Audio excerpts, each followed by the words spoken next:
So good morning. Good morning and welcome to 1 Million Cups. Good morning. My name is Lisa Davis.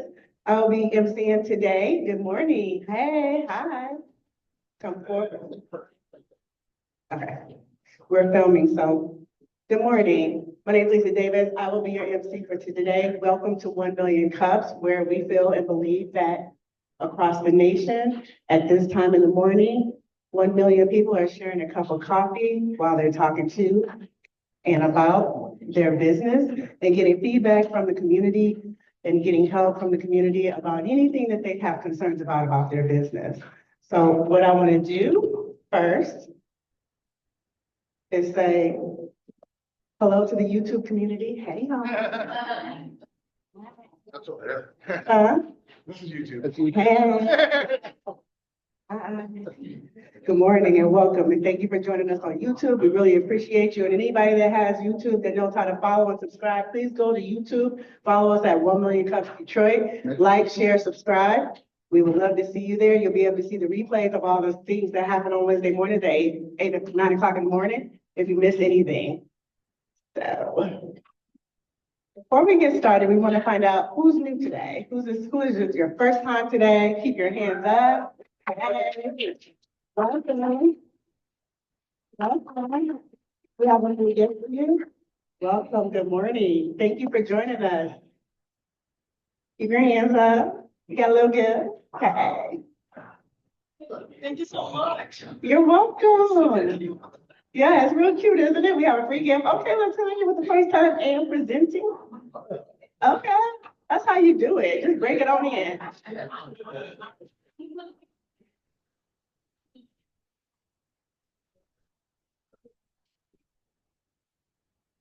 Okay, all right. We also want to see if there's any consultants in the room, any partners of Open and Thrive, if there are, any business-to-business consultants, please raise your hand. These are people that are supporting the businesses that come here to get assistance or have questions. These are the people that have support for you. Y'all can raise your hand a little higher. Okay, yes, look at all the support you're doing. All these experts, okay? Yes, absolutely. Now we want to also we have a coffee presenter, coffee sponsor. We want to bring up the coffee sponsor. I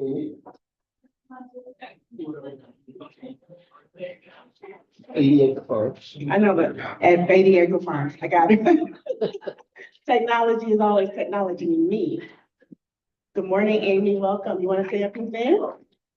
So my hand's funny all over my hands. Thank you. We need to step up a little Yes, bit. okay. Hi, everybody. I'm Amy with 80 Acres Farms. We're sampling some salad kits and some basil oats, so please check us out. We've been here before. I think one of the first Million Cups meetings that was had across the street, but super excited to be back. So yeah, we're an indoor vertical farm, 100% pesticide free, harvest to store in 2 days. So you're going to get a longer shelf life and just a fresher product. So if you're hungry, come and check us out. We're going to be sampling all morning. What stores are you located in? Thank you so much, Daryl. You can find us in Kroger stores. So we're in Kroger stores across Michigan. Awesome. Anything new this year? Any new products? We have a new salad kit coming out in March. It's an Italian salad. And then we have finally a spinach mix. So that will be coming in April. Awesome. Yes. Thank you. Thank you so much.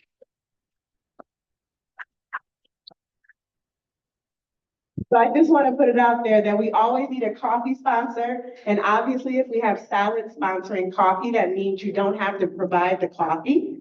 So if you have a business or you want to get a little bit of exposure in front of this wonderful group of people, please see myself, Josh, Daryl, Ray, anybody, Carmen, and be a coffee sponsor. It's a great way to come up in front and talk about your business while giving us delicious coffee that we need for 1 million cups of coffee on Wednesdays, okay?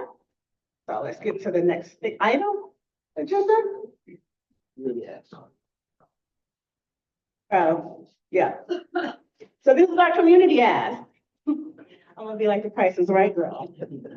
Presenters are wanted. We need you, if you have a business and you would like to present, we need presenters. We have presenters that come up, you'll see them today, and we would like to get you booked. We are kind of booked out till April. which is good, maybe five, right?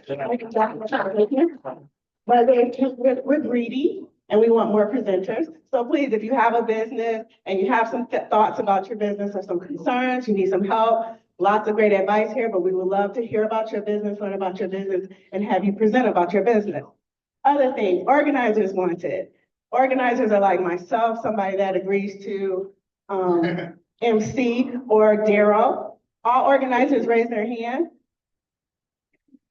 And the organizers committee is a volunteer committee, but it helps to put this whole thing on every single week.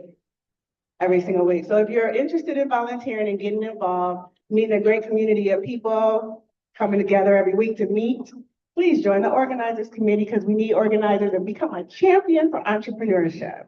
And then we also have coffee sponsors that are wanted, but we did just talk about that. But again, if you would like to be a coffee sponsor, please see someone on the organizing committee because we really need people to sponsor our coffee. So we're going to talk about the first person coming up now. All right, let's go. So today's presenter, our first one is Olga Schmidt from Creative Society. We're going to have her come up, talk to us about her business. Welcome, Olga.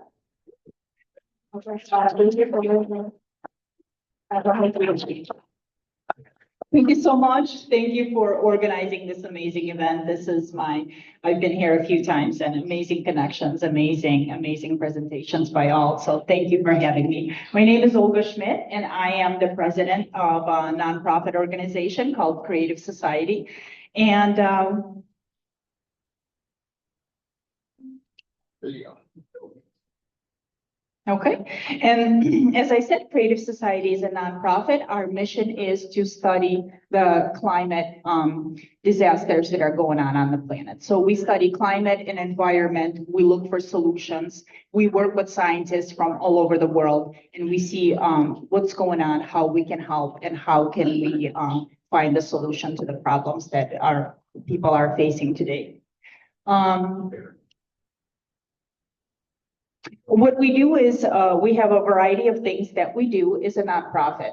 So sorry, I don't want my head to be in the presentation. So we do have scientific research that was put together by scientists from all around the world. You can find it on our website, where we do a multidisciplinary approach of everything that's happening on the planet, what's going on with our oceans, the earthquakes, the floods, why it's happening, and what to expect in the future. We also spread information through various events worldwide. We did participate in COP29 and COP16 this year. And also we do documentary films. This one is on the heating of the ocean and what's going on to the ocean. So what makes us unique? I know I didn't put this slide on there, but that was on there. So we use a multidisciplinary approach. We don't just look at volcanoes or we don't just look at earthquakes. We look at, our scientists look at everything. We put all the data together and we look how are those things interconnected. Not only that, but we also look at the ocean. Why is the ocean warming up? I don't know if anybody's been to Florida or anywhere else. The temperature of the ocean has reached an ultimate high, and that has never been recorded before. And that's a big concern. And we also look at micro and nanoplastic to see how we can clean up the oceans and the water and so on and so forth, and the damages it's doing to our body as well. So what do we, let's go back to the slide. What are our, how do we go back one? I guess we'll return to that slide again. Oh, there you go. Okay, so what are our challenges today? So our challenges today is to bring the attention of not only the policymakers to this topic, but also to the everyday person, to understand what's going on and also to understand how can we be prepared, what to do if a natural disaster reaches your home.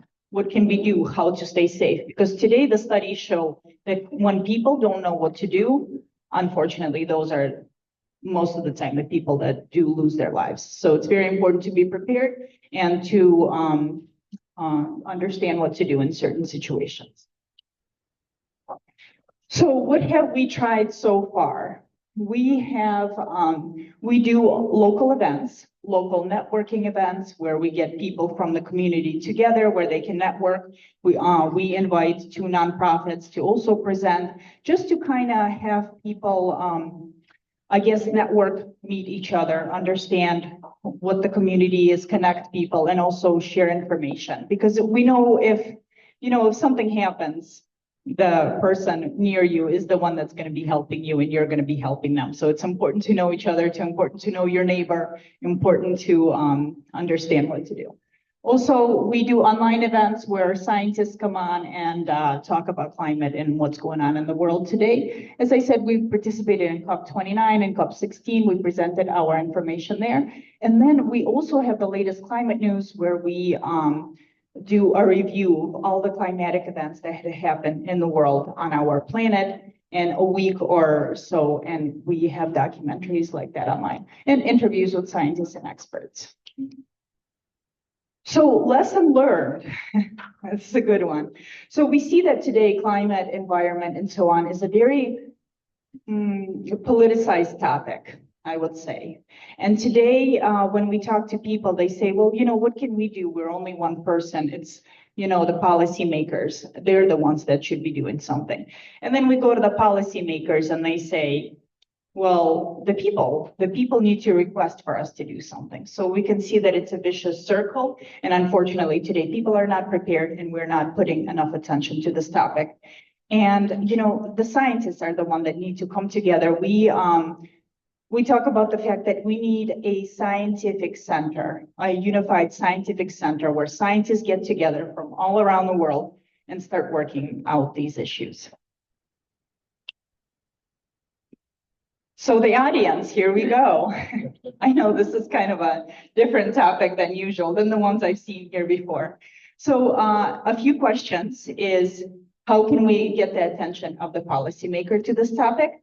Also, how can we get the attention of citizens to this topic so that they understand what's going on, they actually do some research and understand how to be prepared in certain situations? So I guess those are the questions that I have. Thank you guys so much.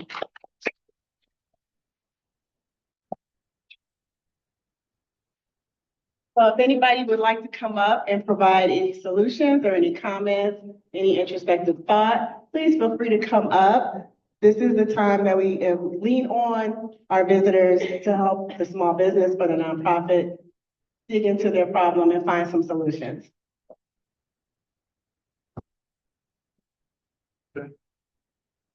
Hello, nope, is that working? Nope. Is that working? Yep. All right, sorry. Hey, my name is Harold Rummer, Design Team Plus. I'm an architect. So one of the things, not working? It is working. Hey, there we go. I'm Harold. Design Team Plus is my firm. I'm an architect here in the Metro Detroit area. You're talking about outreaching, getting in front of the public and everything else. I heard you saying that you're doing stuff with scientists, you're doing these seminars. One of the things that would be really beneficial to the public and everything is talk about building science. How is it that building science can be actually implemented to reduce climate, heat island effects, reduce the effects on the climate? How does it benefit that owner? How does it benefit that business? So maybe doing some seminars where you're bringing in scientists that actually do building science from the architectural side that actually can open up your avenue to getting to the people, more to the public versus dealing typically with scientists and bureaucrats. Thank you. Hi. Okay, so, and the first thing I thought was, I don't want people to be afraid. I mean, it's like, I feel like there's a balance that we have to maintain because, we saw what happened with COVID. It's like, everybody starts stockpiling toilet paper, Yes. but it's important. So what I was thinking is, maybe something where you take like a life situation, an event, you do this series of, kind of maybe they're shorts on YouTube or something like that, where it's a scenario. It's like, you're at the park or you are, you're at school and you play through what they would actually do. So they can really see what would need to happen in a particular situation, but it's not as scary. It's kind of like in the back of my mind, oh yeah, I know if this happens, I need to do it. But at the same time, you're educating them on what needs to happen in each scenario. You know what I'm saying? Like to bring it, kind of meet people where they're at, and then take them on this journey to show them what they would do if this thing happened, if there was some issue. And a short video. Yeah, I would Okay. definitely leverage YouTube Shorts. I really, video is big, so I would do something short. Plus, people's attention spans are short, so something where it's like take them, go meet them where they're at, take them through the situation, and show them what to do. Right, it is a I think scary, that's the- scary topic. Yeah. Yeah, people don't want to look at stuff. Yeah, I don't. Good morning. Excellent presentation, and I love what she said about meeting them where they are. I'm Tanisha Molden. I'm an intellectual property attorney, so we do a lot with branding. I would add on to that and take a step back, because some of the things I heard, you talked about your what I call avatars. You talked about two different ones in the beginning, the policymakers and then the everyday person. And to speak to them would require a different language and get them to understand what's going on. At the end, you mentioned a third one, which was scientists. So understanding, I think going back and doing a little, some more market research on how to speak their language, because truly they each have their own agendas. So you need to understand what their agenda is and how can you make it work for them and society as a whole and within your goals. So going back and understanding what language they're speaking. So you have basically three different avatars, and maybe it would be ideal to pick one. Okay. And focus on them and really talk, get deep with that avatar, who will help push your agenda too. And then others will see this, and then you can add on the other ones, because I think it's an uphill battle to have so many, and you're spreading yourself out. Thank you so much. Thank you. Good morning. My name is Robert Barksdale. I'm here to offer a solution. We recently started a podcast, and it's called Green Info Urban Style, where we're bridging the gap between the urban community and someone in your sector, the green sector. So we record out of New Lab, and I'd like to offer you an episode. Amazing. Thank you so much. Really kind of awesome.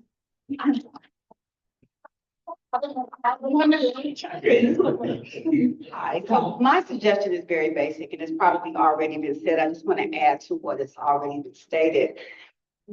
Why do we care? And so bringing that out to the audience that you're trying to reach, how it relates to them, bringing that startling statement, that story, where it stops them in their tracks and they're not thinking about doing this or doing that. Wow, this could happen. What do I do if it does? So just drawing them in, make them want to know more about what you're doing, not just assume that they know. Scare them. Sometimes the startling statement is what makes us act. And it's sometimes that threat of the scare that makes us do something different. So it wouldn't be children that you're scaring, but if it's a reality, you're going to be saving them in the long run. So maybe it is necessary to get them thinking, because we're bombarded with so many different messages. Why is this first? I mean, some people, and I don't know your target audience, but some people may be thinking about, I got to pay this bill. I got my business to scale. I need to do this. I need to do that. That's kind of on the back burner. So bring it to the forefront by making them care about what you have to pursue. Thank you so much.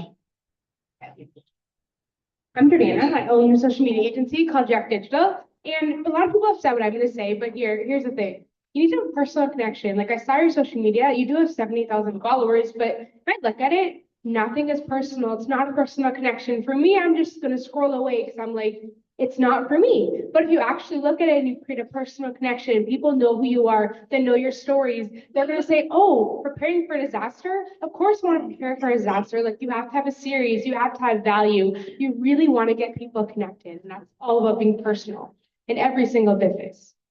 Thank you. Thank you so much. Hello. So I have a solution as well. I do regulatory compliance, so I have to have people go towards the proposed rules and leave comments. And so one of the things I did was join TikTok, because there's a lot of young people on TikTok, and young people care about the environment. And what I have to do is explain what the problem is and let them know why they should care, and then connect with people that just spoke, like the young lady that just spoke. But the tutorial on social media for me that has worked, because we have actually stopped some things, or we at least delayed it so that we were able to advocate for the things that we wanted within the policy that was going forward. I was able to do a call to action and get people involved, and then do a link to the rules or to the need, where you say you have to show the need in order to get the funding to work with the need. So sometimes we have to take them step by step. And so I have a link in my social media profile that says, follow that link. That link will take you to the legislation or to the thing that you're trying to get them to go to. Go to that. Then I have a tutorial. This is what you need to say. If you don't know what you need to say, copy paste. Copy paste, submit. And I need at least 100,000 people to do this. If you've got 70,000 people following you, you've got enough room, right? To get some people to go out, and what will happen is it'll shock that you've got all this synergy around the concern that you have for the environment. So Thank you so much. Thank you. Appreciate it. Excellent advice I've heard so far. Question for you. Yes. More than some advice. What's fueling your passion for these causes? You know what? I've seen so much scientific evidence of what's going on and what's going to happen in the future. And it's just, we're all people. We want to live. We want to make sure our kids have a planet to live on. And I guess that's my passion. Part of your messaging should include why you're passionate. And I haven't had a chance to look at your social media yet, but always make sure that people can feel your passion as to why this is so important to you as an individual. Because we relate to people. Someone's passion, I feel, something, I want to make sure that, wow, I'm passionate about that too. And I've heard a lot of good comments about getting young people involved, Gen Z, Gen X. This is their planet. We're going to be dead and gone in a few years. Well, we need to, well, really,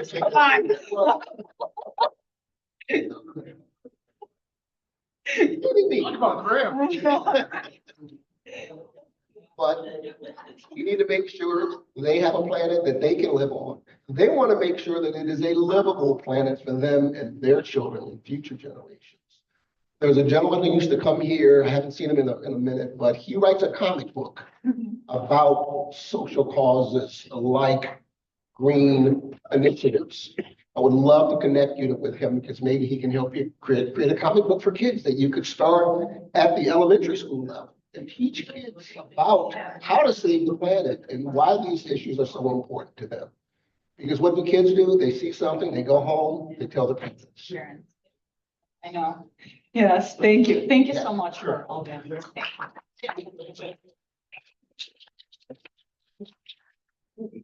Hi there. Hi, good morning, everyone. I'm Melissa McClary Davis. I'm one of the Oakland Thrive providers. And one of the things I went to your website, your Instagram, and yes, 70,000 followers. And the one thing I can say that a lot of people mentioned, but I'm just going to come out and say it, context and relevancy. The one thing about your this area of I'm trying to understand, and you guys, her mission on the website is that our mission is to inform society about the impending climate and economical catastrophe and the solution. And this area has always been, like you said, scare tactics, doom and gloom for future efforts. And so getting back to relevancy and context now, my suggestion is like, how could you make what you do matter to us who are really pissed off that eggs are $10? I know, I went to the store yesterday, I was shocked. There should be something inside like this eggs.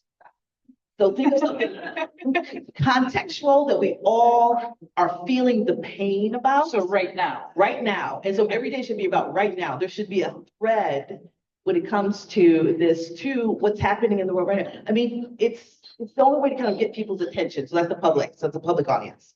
Get their attention. And then in terms of policymakers, we know where we are right now when it comes to policy and who's leading some charges with that. And so get to the youth, and the youth are definitely interested in this area. I know my kids have always been. I mean, you know, I put a cup in the trash and they're like, no, don't put it there. So they are already inclined with that, but talk about how it's affecting today and not the future. And as Daryl said, Daryl may be dead, but I'm living forever. And the world will live forever.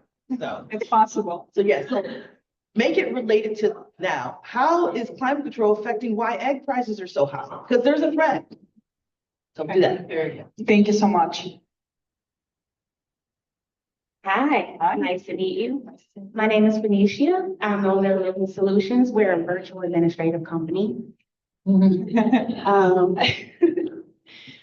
of the things that we do is we prospect partnerships for people.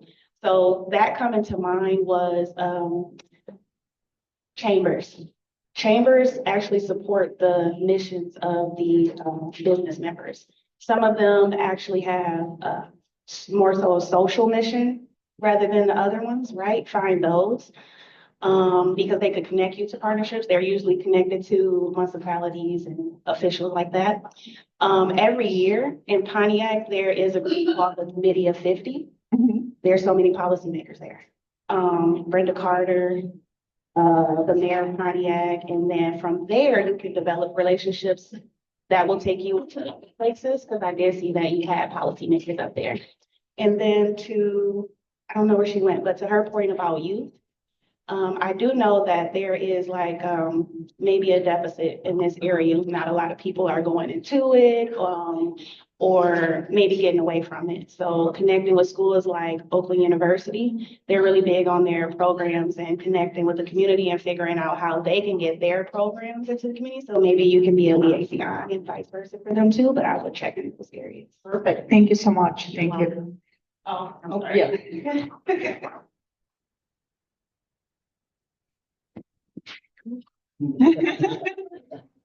Hi, my name is Jess Thibodeau. Enjoyed your presentation. One thought that came to mind for me, and I glanced at your Instagram really quickly.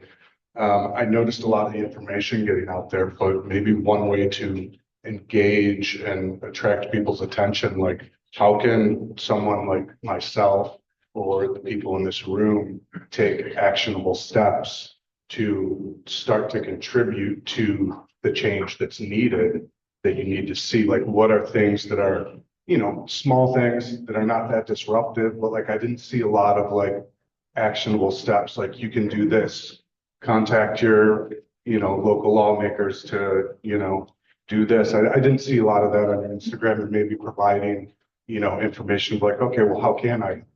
Because, you know, obviously we're all interested in, you know, the future of our world and climate and things like that, and how are ways that it cannot be, you know, politicized, but things that everyone can, you know, do in their everyday routine, you know, just small ways to engage.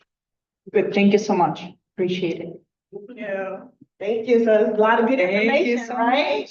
Yes, very good information. Thank you guys so much for participating and for providing good information. Okay, well, thank you. Everybody give Olga a round of applause.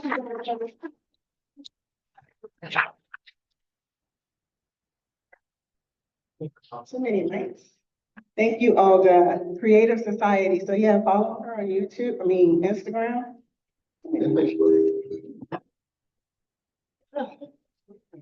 Get my frequencies under control.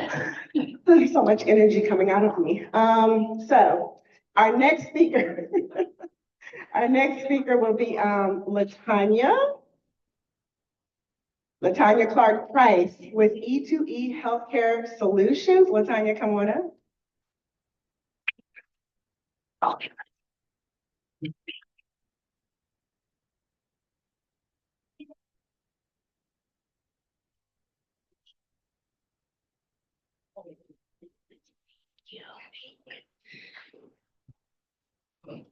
Good morning, everyone. I want to first say thank you for being here, taking out the time to listen to us, you know, entrepreneurs, talk about our business and provide valuable feedback. That's really appreciated and needed, you know, especially in the entrepreneurship journey. So I haven't presented in front of people in about 6 years. So I may be a little nervous. But the name of my business is E2E Healthcare Solutions. E2E stands for Educating to Empower. And I'm a health education consultancy slash patient experience consultancy. And I do want to share some statistics with you all right now, just to set the context of why I do what I do. Healthcare expenditures in the United States of America as of 2023 was $4.9 trillion. The top three chronic conditions that affect healthcare expenditures is heart disease, Alzheimer's disease, and diabetes. It is predicted to increase to $7.7 trillion by 2032. Health disparities, economic burden was $451 billion in 2018. That's the latest statistic I was able to find, so I'm sure it's more now.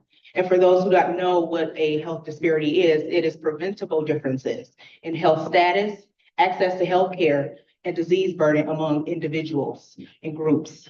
Typically, the root causes of those are race, ethnicity, socioeconomic status, social orientation, sexual orientation, and gender. Low health literacy, which is the root of why I do, is dangerous.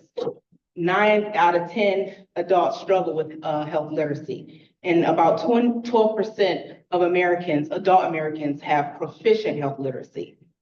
And then when it comes to understanding health insurance, 51% of people that are insured, adults, have a slight understanding of what their health insurance is. So, oh, I didn't get the clicker. All right. So just let that sit in, those statistics, and I'll get into what I do. So this is a short video that talks about E2E Healthcare Solutions and my why.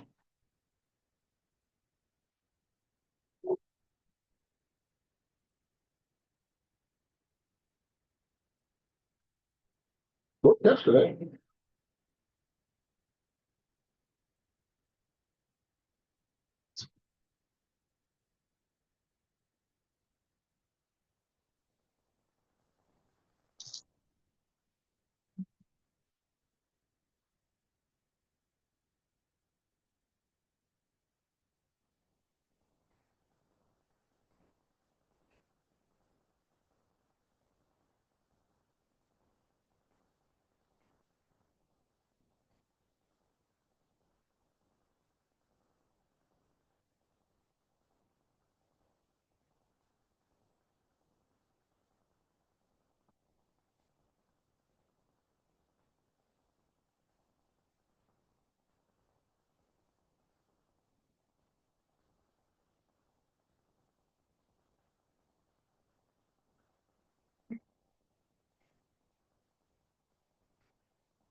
Thank you. Thank you. So our services, I have two service categories, workshops and trainings, and then consulting. So with the workshops and training, those will entail group workshops, talking about different healthcare topics. So preventive health, what do we do to prevent disease? I'm really big on prevention. However, we know sometimes that's not possible due to hereditary things, lifestyle, things of that nature. So what can we do to improve your quality of life while living with this condition? So I want to be able to educate people thoroughly, which is why health literacy is the root of why I do what I do. And I feel like that is a gap in the healthcare system. Simply put, providers, they don't have time to properly educate, and just handing a patient a worksheet about the condition is not sufficient enough, especially if people don't have adequate health literacy. They don't understand what they're reading. So I want to be able to help people to understand what's going on with them and how I can help empower them to advocate for themselves. Then I also am offering healthcare professional workshops, specifically that'll be a training on provider communication between them and the patient. Let's cut the jargon down. My patient don't understand what you're saying. So less jargon, and it's hard for them because they, they're doctors, they communicate amongst healthcare professionals all day. So it's hard for them to come down and level out with the patient. Well, I want to educate them on the different health literacy principles that I've just learned about in the training to help them better communicate with their patient and get the best out of that patient experience. healthcare consulting. So that's pretty much bringing what I do in group settings to a more individualized setting, where I talk to you one-on-one and help you understand your healthcare. Whether you are confused because your doctor just didn't spend the time with you, or the doctor is like, hey, LaTanya, can you help this patient educate them on this condition that they have, because they have low health literacy. Health insurance and navigation and guidance. As I share with you that statistic, 51% of people don't, 51% of people have a slight understanding of their health insurance. So it doesn't matter what socioeconomic status you are. You could have a master's, PhD. Health insurance is hard to understand. So I thankfully I'm a subject matter expert. I've been working in healthcare for nearly 13 years, and a portion of that is in health insurance, and I have an undergraduate and MBA in health administration. So I want to be able to help people navigate that process. So whether you're confused about your coordination of benefits, or you don't understand, why do I need a prior authorization, or do I need a prior authorization? It's open enrollment. Which plan should I pick? I can be there to support you with that. So our biggest challenges: capital, manpower, time management, right? These are the typical things that up and coming entrepreneurs struggle with. So money, you need money to make money. And I need manpower because I need to delegate. I'm doing everything. I do have 2 team members, that my husband and my friend that are nurses that will help me with the chronic disease management education. But as far as everything else, operations, HR, marketing, sales, branding, I'm doing all of that. So I really need help, which is why time management is also an issue, because I work a full-time job. So I'm a mother, I'm a wife. So, just trying to balance that all. Anybody that have that experience, that have overcome those challenges, I welcome that feedback, please. So that's that. Uh-oh. Okay. So what I've tried, right? Bootstrapping my business. Like I said, I'm doing all the hats.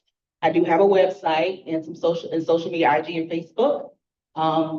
Again, wearing all the hats, but not the way I want to efficiently. I've outreach to prospects via phone and email using HubSpot and, customer relationship management system. And right now I am offering 3 to 4 free workshops during Heart Health Month on high blood pressure, just to get some, exposure and testimonials. So lessons learned. I need to invest more time in my business to generate leads. I know that. My output will only be as good as my input.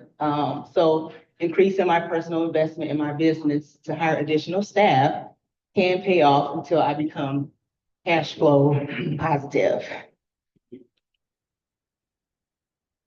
So how can the community help? That's what we're here for. What is the most effective way to solicit clients? How do I reach the decision makers? Should I hire a VA? And are there tools that can help me streamline my sales process? And this is how you can get in contact with me, but I can, I have a website, my Instagram, Facebook, email, and my phone number. Thank you.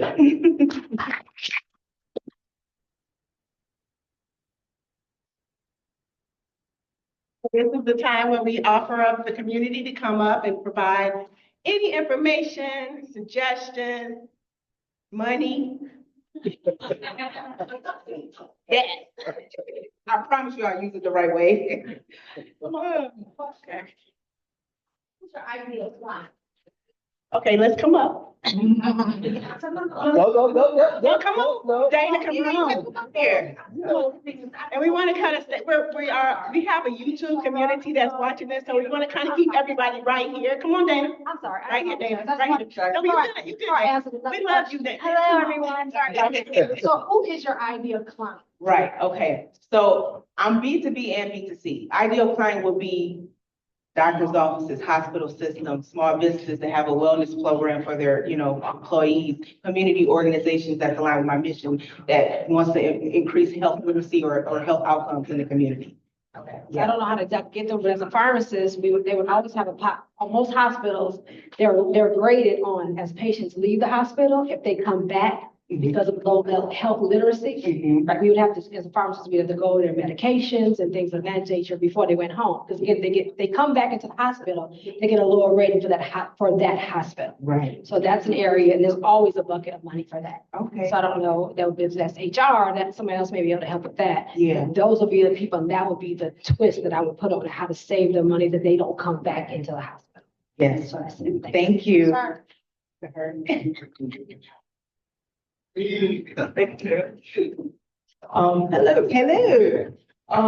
Should I hire a virtual assistant? I think so. I mean, I think that would help a lot with the day-to-day, things that you do repetitively, things that can be delegated, that would give you a lot of more energy and time for the higher level activities. Also, the decision makers. I worked for a medical school for 7 years, and there's a lot of decision makers there. I don't work there anymore. However, I still might have some contacts there, but they're always giving programs. They call it lunch to learn. Lunch and learn. Lunch and learn. The kids would come and they would do their lunch while someone gave a presentation. And I think this would be great for them because you would also be connected to a lot of decision makers for whatever the health system is that they work for. But yeah. Thank you, yes. Hello, I'm Phoenicia, again from Business Solutions, and I'm a virtual administrative assistant. Okay. I wanted to touch points on how do you reach the decision makers. In my previous role, that was one of the things that I really enjoyed. I just walked in their building, in their establishment. Hi, how are you? If that is the decision maker, or I'm asking, are you the manager, are you so-and-so? If they aren't, their associates are very happy to say when to come back, what time to come back, if they're on lunch or anything. Usually when you walk in, you're on the spot, they kind of just give you the time, right? So that was the idea for that. Of course, there are tools that can help you streamline your sales process. I can help you out with that as well. Okay. I saved this for last because I promised I wouldn't cry. I went into medical assistant as a starting point in like 2013 or somewhere like that because my mother passed away from cancer. She was misdiagnosed twice. So I really felt that, as a child, you're like, man, how come, only if I had been more educated, only if I had known more, maybe I could have helped my mom help herself. And a lot of times because we aren't health conscious or educated, or aware, we lean solely on the doctors or who are telling us this, not to discredit them or anything, but I feel like you do need to have your own education, right, about that. Yes. So when you spoke about that, it touched me and I was like, I'm not gonna cry. So I did a great job. Yeah. My condolences. Yes.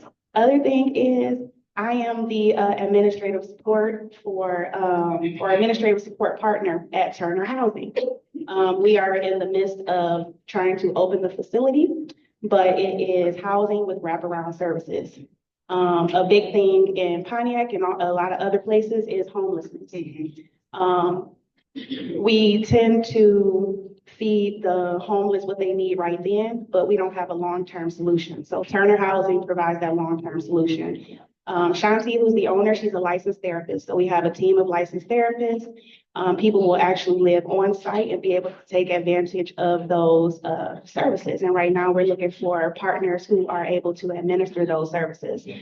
Our focus is mental health, right? So I thought that you would be a great asset and partner to Turner Housing. So I would love to further talk to you. Yes, thank you so much for that opportunity. How you doing, LaTanya? I'm all right, how are you? My name is Michael Muse. I can definitely relate, and the one thing that went to your manpower issue. Me, I saw that as a real quick, simple fix. I'm a 13-year kidney transplant recipient. Wow. And so when it comes to people who have beaten the odds from transplants, cancers, those are your warriors. Those are the people who will stump the ground for you because they see other people around them who are going through health issues, who don't have the right information, don't have the right resources. So the manpower issue, you can get a band of people around you because what you're doing, you're helping to person get the right resources to live longer. And of course, we all, when it comes to our family, if that's what's important to us, we're gonna do what it takes. Thank you. Thanks so much. So first, I just want to commend you because this is a big deal. And so I appreciate the fact that you've taken this on. My name is Jewel Lennart, and I actually do marketing automating stuff. So I can totally help you with that. But I'm gonna say two things that you might, I mean, if you embrace them, they will really help you, but it's work, right? So even though I automate processes, what I always tell people to do is understand what your framework and your ecosystem is for the way you're going to do your business first, and then go out to the market to find the tool to help you. So there's tons of people who will sell you tools to do stuff, like AI is everywhere. But I encourage you to just kind of sit down, maybe it's a Saturday or Sunday, and say, okay, how do I want, who are the people I want to reach? How am I going to reach them? Where are they? What tools can I provide? So that's my first thing. Just kind of map that out. It doesn't have to be perfect, but think about it, because there'll be things that you'll miss. I've done this myself. There'll be things you'll miss. You'll be like, oh my gosh, I didn't think I needed to do that. The second thing is, I know no entrepreneur ever wants to hear this, okay? No one does, but you got to pick an audience, right? Like you got to pick one. And the reason why I say that is not because you don't want to reach everybody, but your messaging is what's going to drive how you get those leads in and how you're able to do your business. So to the extent you can have a very focused message, you can grab those people into your world, and then you can automate the process to follow up with people and provide the information. And the third and my final thing is, you are such an expert, like you're already an expert. So I would leverage a platform like LinkedIn and come out as the expert that you are and share the details and build a community around, you could even build it around specific health, you mentioned the three, heart disease. Maybe you have a community, and in that community, you have a channel that's heart disease, a channel that's, diabetes, and then, interview, bring in some doctors and some other people. And that way you can take that content and you can multiply yourself. You can be your own army, because then you can take that content and repurpose it so that you're reaching many, many more people. And you can do that and still keep your full-time job, right? So that would be my recommendation. And then I commend you. I'm happy to work with you on the automation, but I want to focus you on what are we automating first, and then pick something to do it. So thank you so much. My pleasure. Hi, how are you? Okay, hi. My name is Nedra Banks, and I'm the owner and operator of the Grub Bank. We provide healthy choices in the city of Detroit, plant-based and vegan options. What is the most effective way to solicit your clients? I would say, who are the people that you want to serve?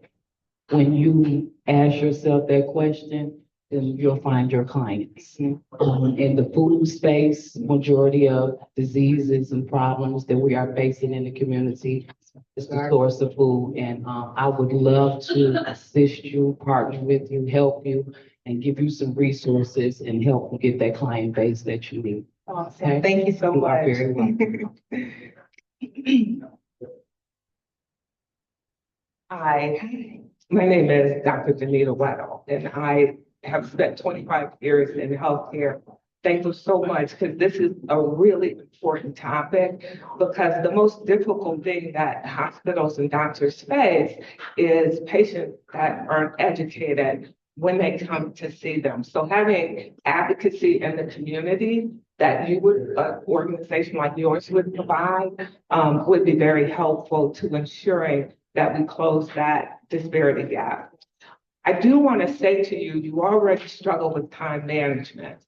So when you say you're both B2B and B2C, you need to decide where you want to focus the little time you have.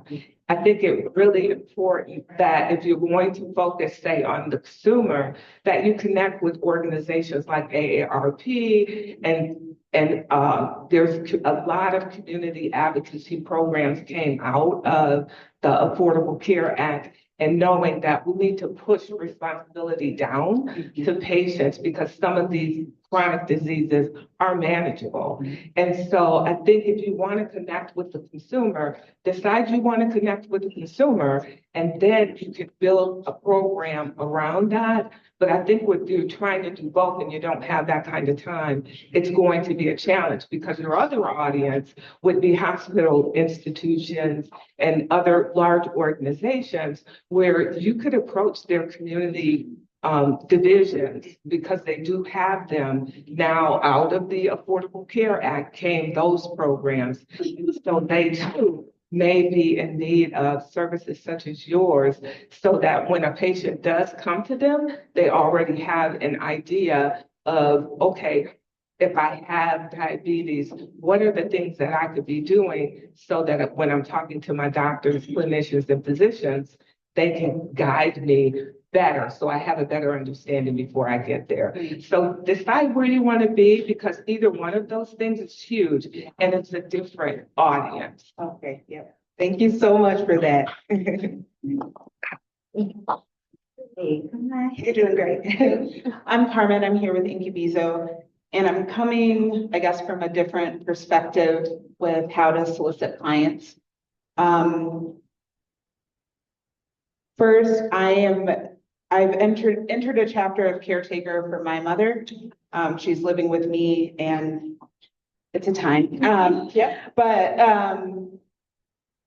your client can also be the children of the people that are already on that road, because we need the education, because they ain't gonna listen. So that might be an avenue. Those grief groups, those small groups of people that are giving support in mental health capacities need those mental health care advocacy tools as well.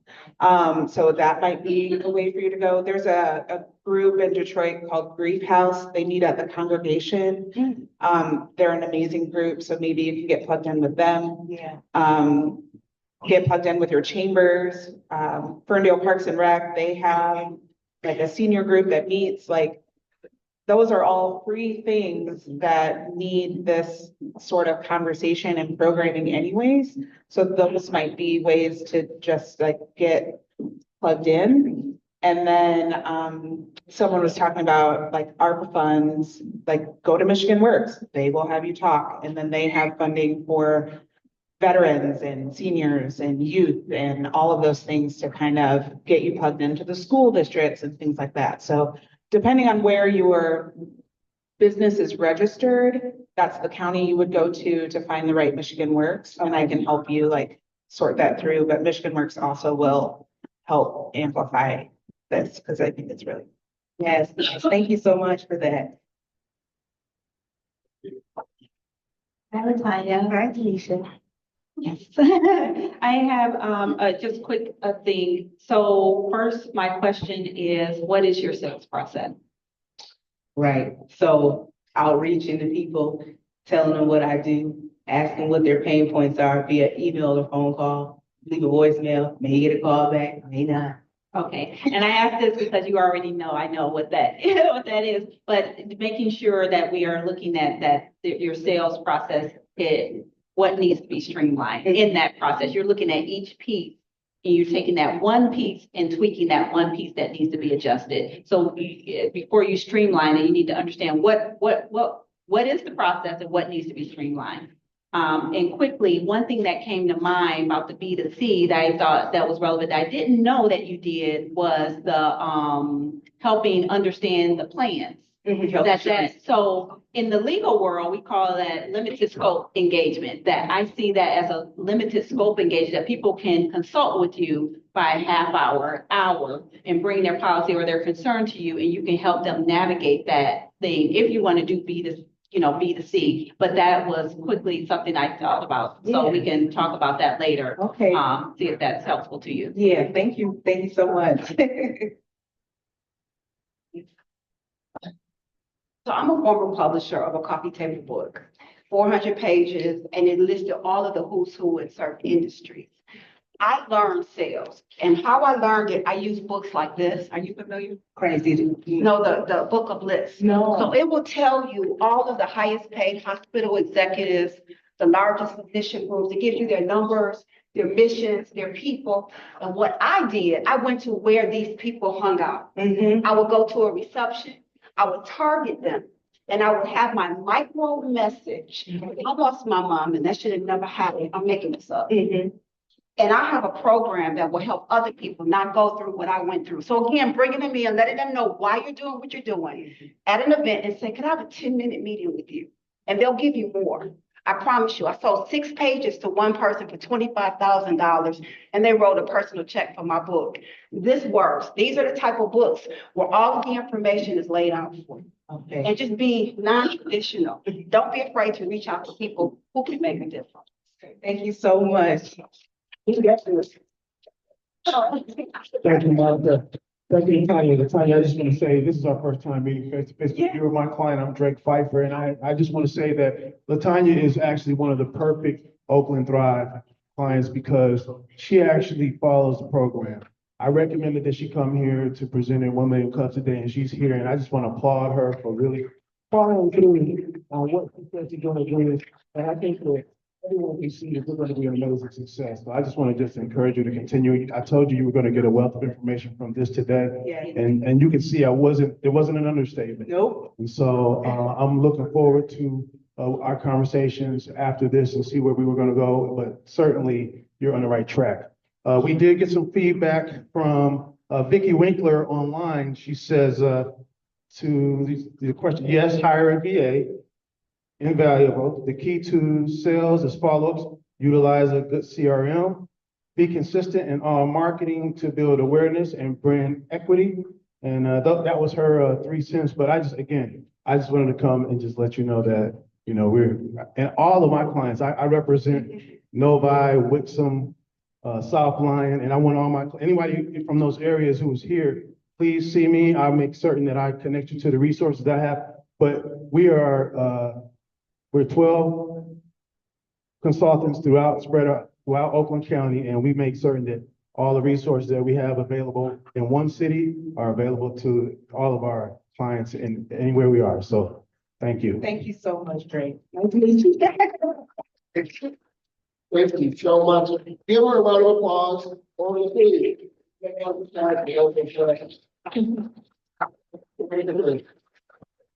Very, very empowering. I really appreciate all the feedback, the advice and suggestions, the resources, right? Because that's what I need, resources, to help me get moving, get this needle moving. So I really appreciate the support and the valuable feedback. One question. What was one thing you heard that you could implement immediately? And I'm going to ask Olga the same question. One thing, it's like 2 things. Like 2,000? It's like 2 that I really want to implement. Okay, go ahead. Okay, so definitely the understanding my business process. So where she has said, yes, what she said, understanding that, and then that book. That book, yes, yep, Okay. that book. Yeah. Olga, same question. Let's answer that question for us. If there's one key thing that you can act on immediately that you heard this morning, well, You know what? I really like the idea of having a more personable Instagram and so on page. I think that's a great idea, and having steps laid out on what people can do immediately. I think that's an amazing idea. Yes. And we have a Michigan page where you can see a more personable page, but I think those are great ideas. Thank you so much, everyone. so who's going to step up and help them with that? We've got our resource partners in the room who can do that, so we're looking forward to it. Thank you, everyone. We are not done. Where's Eric Davis? Automation Alley, one of our partners, is here. There is a program called Project Diamond that every small business owner in the manufacturing space should know about. This is an amazing program. So we invited our Automation Alley to come up today and give us a little bit of discussion about what Automation Alley is, what the effect they have on our community, and how you can be involved. Go ahead, Eric. Yeah, thanks. Can you guys hear me?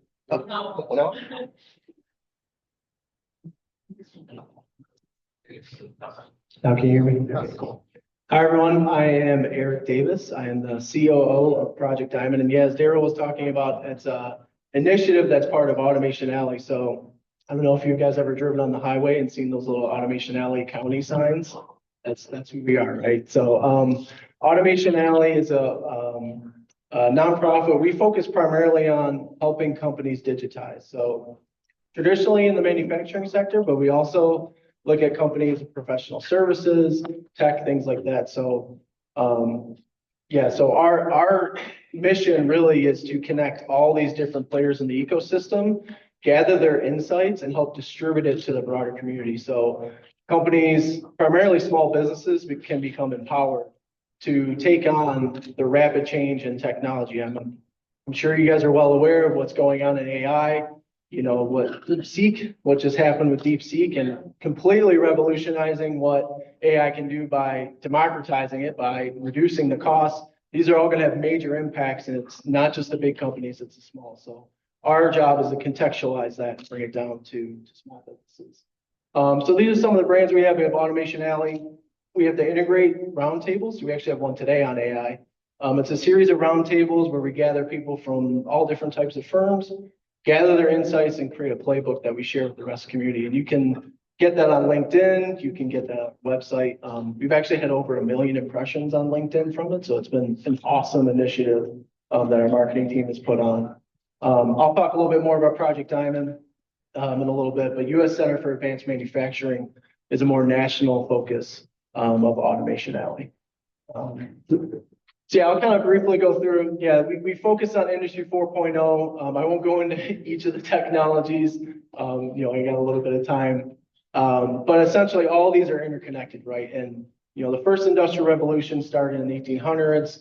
We had our second, we had our third one in the 1970s, and now we're in the fourth one. So it's the combination of the physical and the digital, right? And so one of the things that we do, next slide. So what we see as the main driver specifically for manufacturing is becoming more software based, focusing on 3D printing. You know, how do we distribute our manufacturing?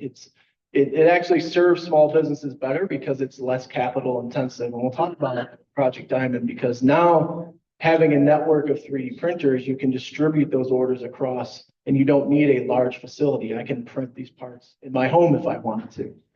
So those are the types of drivers that we see with Industry 4.0. Next one. Actually, do the clicker. There you go. Yeah, so but it all starts when we look at Industry 4.0, it all starts with culture.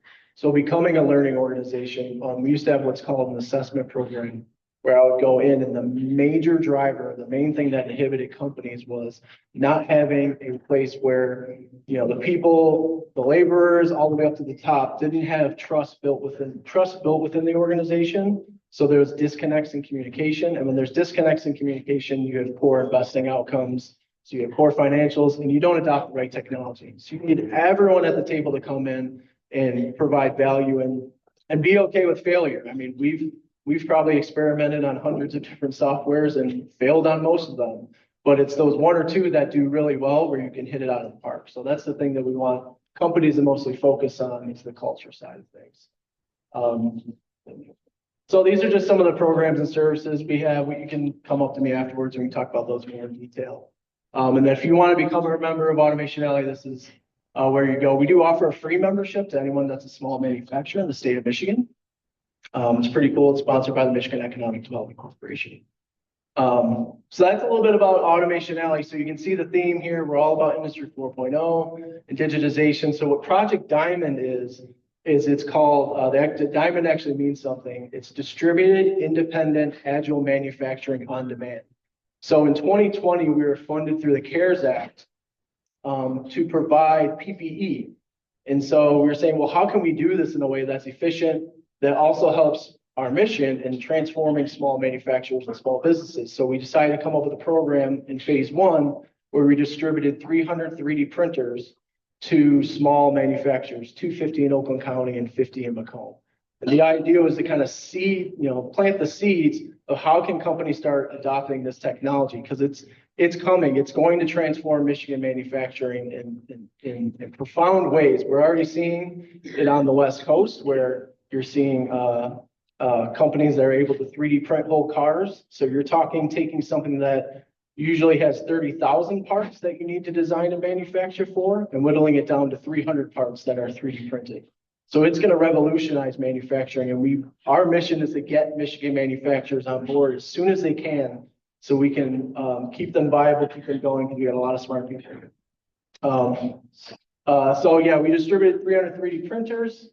We actually ended up using it to build tourniquets for the Ukraine war effort. So we essentially pushed a button, sent the order out to about 150 of our manufacturers participated. They 3D printed the tourniquets. We did some post-processing and then sent it overseas. So helped establish the idea that you can have a large order be distributed to small manufacturers. So that's one of the inhibiting factors of some of these small companies, is they can't participate in a $1 million order. Well, if I get 500 of my buddies to join in on this order, I can participate in this. So this is the idea that we're building with this.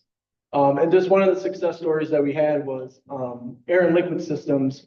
You know, one of the things you regularly see in the beginning is cost savings. So they were able to take their part from $100 and reduce it down to $1. Now the backstory to that was when he first joined, the only reason why he joined was because he got an essential membership or essential business badge. Remember those in the pandemic, so you could stay open. He was like, 3D printing, I don't care about that, right? But he wanted that essential business badge. Well, he ended up taking a 3D printer, helped revolutionize his business. He started getting into other technologies. He actually sold his firm in 2022. So he was in a crisis of what was my business going to look like once I'm gone? And he was actually able to sell his business. So it was a great success story for him. And it all just started with just a 3D printer. So what did we learn from phase one? Well, we learned that you can't just give people 3D printers. Not everyone's going to take to it. So what we've done is we've created a program around it. So we work with Oakland County to provide this program. And so we have what's called the PD Academy, or Project Diamond Academy, where we help train companies not just on the technical side, but also the business side of 3D printing. We also have established a digital transformation center. So think of this as like an R&D and production facility for small businesses, where they can go in and, they've learned how to do some 3D printing, but now they've realized, well, what if I want to do metal 3D printing? What if I want to start producing parts in mass using 3D printing? We have built this facility so they can do that. And then obviously we're still giving out 3D printing. And then the other piece of this is we're building a marketplace that we're launching this year to help companies buy and sell their 3D printed parts and designs.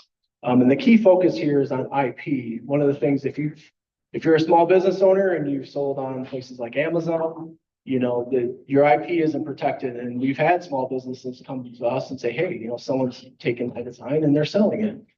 One of the great things about the marketplace is we've selected a vendor called Markforged, and their focus is making sure that when you sell a part, that part isn't being taken and resold by someone else. That's your IP. You monetize it. It's what's going to help you grow as a company. So yeah, right now we have about 55 companies in the program. We're supposed to have 250 by the end. So we have about another 70 that are in. So we have about 120, 130 slots open for this program. And really, and this will run until about Q3 of 2026. And so we're looking for companies right now. It doesn't have to be just small manufacturers. It could be design firms. It could be, we've had education firms come, or education companies come that are, they have youth that they want to educate about cool new technologies. So they want a 3D printer that they can play with. Sure, come on in. Help educate young people on how to use 3D printing. And, by the time they get into the job field, they're going to end up teaching other people because, it's still a relatively new technology. So, the basic requirements are you have to have a physical location in Oakland County. You can't be federally debarred. So that means you can't do anything bad in the past with the federal government and the grants. We haven't run into that issue yet, but you should be all fine. Qualify as a small business. So there's a tool online you can use to see that. Most of the time you're going to qualify unless you have like over 1,000 employees. So if you're at that mark, then you'll want to take a look.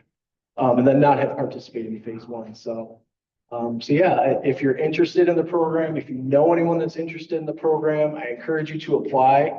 We are looking out for funding for further initiatives to expand the program across the state, to expand the curriculum, expand the center. So yeah, so just want to say thanks to everyone and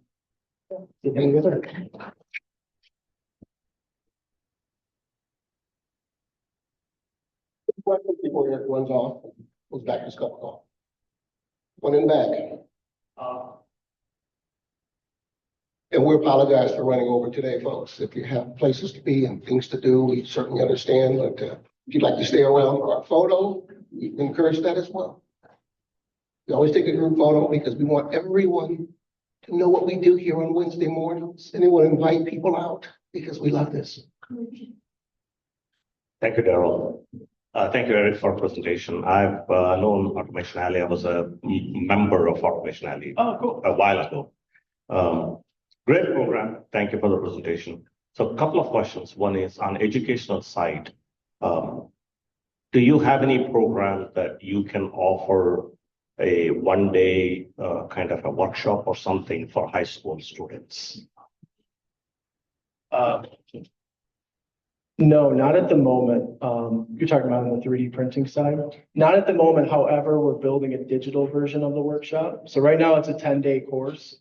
We're taking that, condensing it into the digital version. Although we've been reaching out to community organizations about getting high school students more involved. So we're definitely open to it. Excellent, thank you. The reason I've asked is for high school students to take on a 10-day break program is just, yeah. One-day program, preferably a weekend program, or 2 days program, weekend program, they may be able to participate in. That's just my thinking I'm sharing with you. Second question I have is, when you say small business, does it have to be already functioning, or is it a startup companies or qualified? Startup companies can qualify. So we actually have had a few businesses come in that want to pivot into 3D printing. So they created a new entity. So yeah, you can be for profit. You could also be a nonprofit as well. So yeah, as long as there is a strong case for you to use the 3D printer, we'll allow you to come into the program. Thank you very much for giving me a chance to ask questions. Yeah, you're welcome. Thank you very much. Thank you, Eric. So before we leave, we do want to take a group photo. We're going to get everybody. I have a question, Daryl. Oh, sorry. It's okay. Forgive me. I didn't see you. No worries. I'm so glad you asked about the high schoolers first. So where am I supposed to stand? So as a trade, I teach sewing and crafts, and I have incredible ideas for a sewing machine and for a washing machine. And I would need a 3D printed, but I don't have a need for 7,000 of them. I just have a need for a model. Would the program you have give us the capability to just build out 1 or 2 things at a time? About, No, just full scale. just like specific little parts that you want? Yeah, that's a, No, the whole thing with the parts included. Maybe not understanding the question. So when they design cars. Yeah. So when they design cars, everything is in it, correct? Yeah. And they want to make sure that it's gonna fit together. A prototype, correct, a 3D prototype. Yeah. Thank you, Gerald. Yeah, so it kind of highlights one of the differences between 3D printing and traditional manufacturing. If I'm understanding your question correctly. So with 3D printing, you eliminate the need to have so many parts because you don't need to. But you could see it. That's what I heard you say, because you can eliminate things that aren't necessary to the. Exactly. In design. So you can, when we teach companies to do is to not just prototype one design at a time, but multiple designs at a time. So you say, well, maybe I want to use some lightweighting. So I'll build some geometries in there. I'll print one part. And then maybe on that same build, I'll do something that's a little bit aesthetically different. Maybe one that's a little stronger, maybe one. So you can do those different things, do the design, print it out, and then do the testing on your own and figure out which one works best. So then the gist of my question is then, is it something that I could do through your organization, 1 on or 2 on, and not have a whole program? Yeah. So right now we're The digital transformation center is just the grant funded piece of it. We're gonna make it commercially available so you can order parts, either through there or you can, through the marketplace, order from other small manufacturers. So if you have a design that you want printed, you can send them the design. They'll print it for you, come in the mail. Welcome. Thanks, sir. Thank you, LaTanya, and thank you all that we really appreciate it. We had a full day today. We don't normally have two presenters on one day because we want to give that extra time. I think this worked out perfectly because not only are we saving the planet, we're trying to save lives. We love it. Even mine. So again, we're going to do a group photo.